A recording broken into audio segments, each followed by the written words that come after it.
Desco, being the largest specialist e-waste recycler in the country, currently handle 5,000 tons of e-waste per annum, and the country is generating between 200 and 400,000 tons per annum. So it's the tip of the iceberg.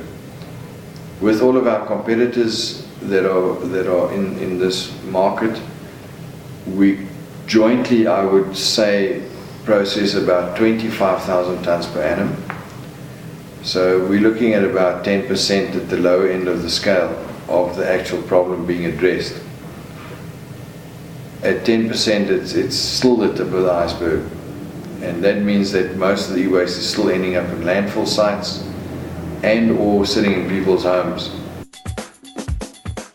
The idea of involving the E-Waste Alliance and an initiative that we've started as industry, we feel that we can generate a lot of enterprises, small enterprises within the arena, and those enterprises can in turn then support the informal sector, that the real informal collectors out there that need an offset for what they're collecting, but they don't have it because typically the logistics of getting it from wherever they're collecting to a buyback center or a recycling center, that is a big challenge.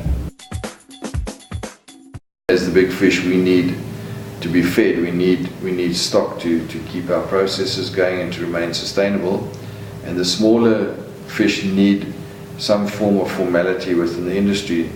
They need guidelines, they need assistance in terms of how do we go about entering into this arena, how do we do it properly that we do not have legal repercussions.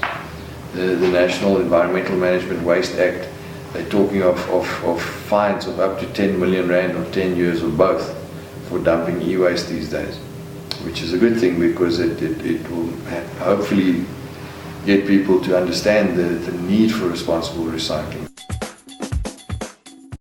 With the Alliance, guidelines have been developed for the informal collectors as well as SMMEs and SMEs as to how to start their businesses up.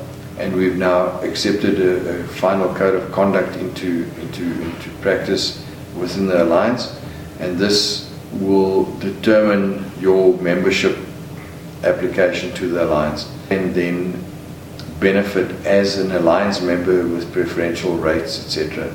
But it brings formality into the industry and it addresses the mandate of job creation from the government and also enterprise development and preventing the e-waste from ending up in landfill. We have had some interaction with the IDC. I'm unfortunately not at liberty to discuss what has been discussed, but we are exploring different avenues with the IDC, and we've had some of the larger OEMs that have also been in discussion with the IDC to try and find a joint solution to the problem, because we need to address the problem as e-waste is the fastest growing waste stream worldwide, never mind in South Africa. I in fact had discussions very recently with the DTI on some of our other issues that we have. We have developed a strategy and we're actually starting to implement that now, whereby we're looking at stimulating enterprise development within the e-waste arena in South Africa. Our challenge would be then to integrate this and bring government into the picture where they can make grants available to these smaller businesses.